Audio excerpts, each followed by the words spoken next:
They said Christmas was cancelled, too broke for a big gathering. I ate leftovers alone. That night, my niece went live, a full party, champagne, even a DJ. Everyone was there, except me. I stayed quiet until sister texted, "Can you send the $3,400 for rent?" I responded, "Delete my number. I don't fund liars," then blocked her and shut down every transfer. By morning, I had 23 missed calls and 1 voicemail. We want to explain. I, 34M, thought family meant something more than $signs and convenient lies, but my sister taught me otherwise on the coldest Christmas Eve I'd ever experienced. The text came on December 20th while I was finishing up some late work at the office.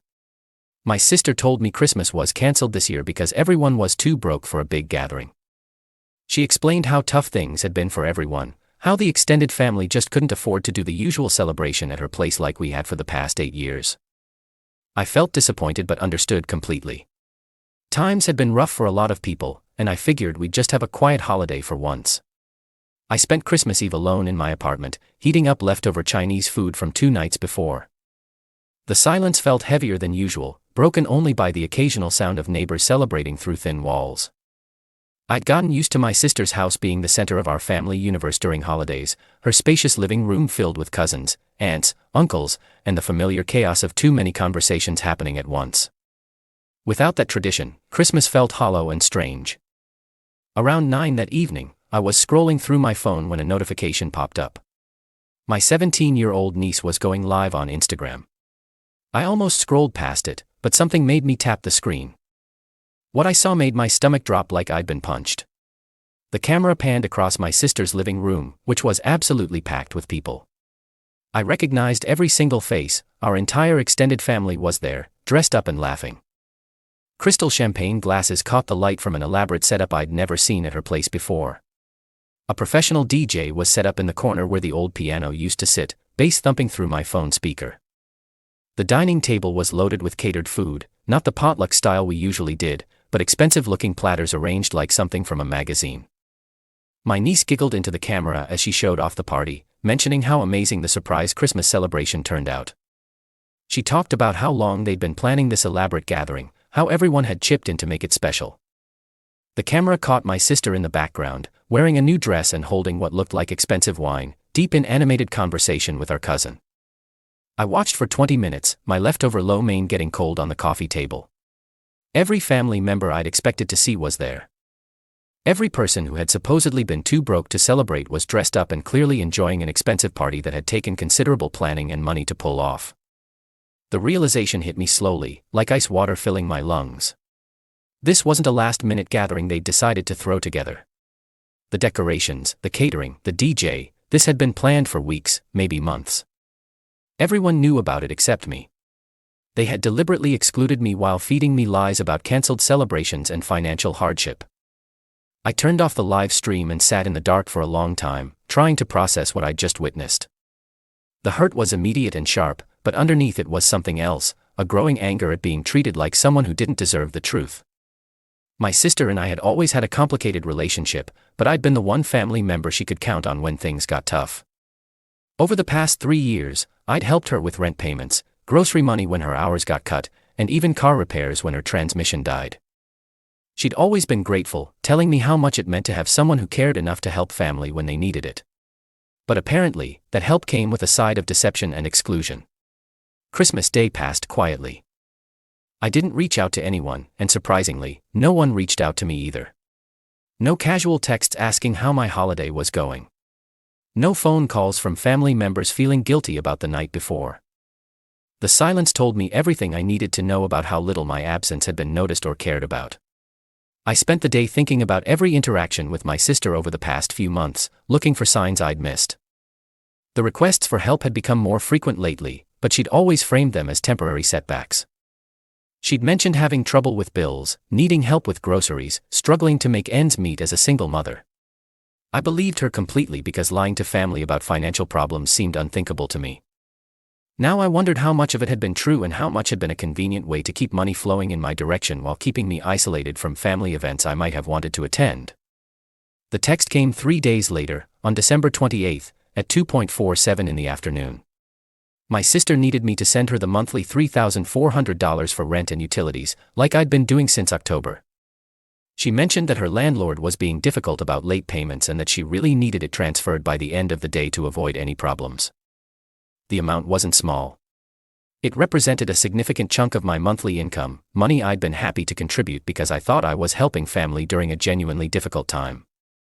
But seeing that number after watching the elaborate party she'd thrown while lying to my face about being broke changed everything. I stared at the message for 10 minutes before typing my response. I told her to delete my number and explain that I don't fund liars. Then I blocked her phone number, her social media accounts, and immediately logged into my banking app to shut down the automatic transfer I'd set up months ago. The feeling of cutting those financial ties was immediate relief mixed with residual anger. I'd been supporting her lifestyle while being excluded from the family gatherings that lifestyle helped fund. The money I'd been sending hadn't been keeping her afloat. It had been subsidizing parties I wasn't invited to attend. I also blocked several other family members who I realized had been part of the deception. If they could all coordinate an elaborate Christmas celebration while lying to me about it, they could figure out their finances without my help too. By the next morning, my phone showed 23 missed calls from various family members. The blocked numbers had tried to reach me, but the calls had been automatically rejected. I had one voicemail from a number I didn't recognize, probably someone calling from a different phone. The voicemail was my sister's voice, sounding panicked and desperate. She said they wanted to explain everything, that there had been a misunderstanding, and that I needed to call her back immediately, because there was more to the story than I understood. She mentioned something about the rent being due and how cutting off the money had put her in a terrible position with her landlord. I deleted the voicemail without listening to it a second time. Update 1. The calls kept coming for the next week. Different family members tried reaching me from numbers I hadn't blocked yet. My cousin left a message saying everyone was worried about me and that I was overreacting to what had been an honest miscommunication. My aunt texted from her husband's phone, explaining that the Christmas party had been a surprise that got planned at the last minute, and that I shouldn't take it so personally. But I'd watched that Instagram live stream carefully. The level of coordination, the professional DJ, the catering, none of that gets arranged in a few days. Someone had put serious time, effort, and money into planning that celebration, which meant someone had been lying to me for weeks while asking me to fund their lifestyle. The most telling call came from my sister's ex-husband, who I'd always gotten along with well. He told me that he'd been asked to contribute money for the party planning back in November, and that everyone had been talking about keeping it adults only this year. He seemed genuinely confused about why I thought I should have been included, which told me everything about how my family actually viewed me. I wasn't family to them. I was a bank account that occasionally needed to be managed with the right lies and manipulation. On January 3rd, my sister showed up at my apartment building. The doorman called up to ask if I wanted to see her, and I told him no. She waited in the lobby for 2 hours, sending texts from a new number she'd gotten, begging me to come down and talk. She explained that she was facing eviction because the rent money hadn't come through, and that her landlord had already started the legal process. I watched from my window as she finally left, and felt nothing but a cold satisfaction that actions were finally having consequences. Update 2. 3 weeks into January, I got a call at work from my niece. She'd somehow gotten my office number, and called during my lunch break. She was crying, explaining that they were moving in with her grandmother because they'd been evicted. She asked why I was being so mean to her mom, and why I couldn't just forgive whatever had happened over Christmas. Talking to her was the hardest part of the whole situation. She was 17, and genuinely didn't understand the depth of deception that had been going on. From her perspective, there had been a family party, and now her uncle was refusing to help with rent money, which had led to them losing their apartment. I explained to her as gently as I could that adults sometimes make choices that have consequences, and that her mother had made some decisions about honesty and family relationships that I couldn't support anymore. I told her that I loved her, and that if she ever needed anything directly, school supplies, help with college applications, emergency money, she could contact me. But I wouldn't be supporting her mother's household anymore. She seemed to understand, even though she was still upset. She mentioned that several family members had been talking about how stubborn and unreasonable I was being, but that she was starting to realize there were parts of the story the adults hadn't shared with her. In February, I heard through a mutual friend that my sister had moved back in with our parents, who live in a much smaller place about an hour outside the city. My niece had to change schools in the middle of her senior year. The family was calling it a temporary arrangement, but temporary has a way of becoming permanent when there are no other options. I felt bad for my niece, but not bad enough to resume funding a lifestyle built on lies and exclusion. Update 3. By March, the family dynamics had completely shifted. My parents called me for the first time since Christmas, asking if I wanted to come to Sunday dinner. When I asked if my sister would be there, my mother confirmed she would be, along with several other family members who wanted to clear the air about what had happened. I declined politely but firmly. I explained that there was nothing to clear up. I'd seen exactly who my family thought I was and how they treated me, and I was comfortable with the boundaries I'd established. My mother seemed surprised that I wasn't interested in working things out, as if months of lies and financial manipulation should be easily forgiven with a family dinner. The truth was, I'd discovered something valuable about myself during those months of isolation from family drama. My life was actually more peaceful, without constantly worrying about who needed money and what crisis required my immediate attention. I'd been so focused on being the reliable family member who could solve everyone's problems that I'd never noticed how much energy it was draining from my own life.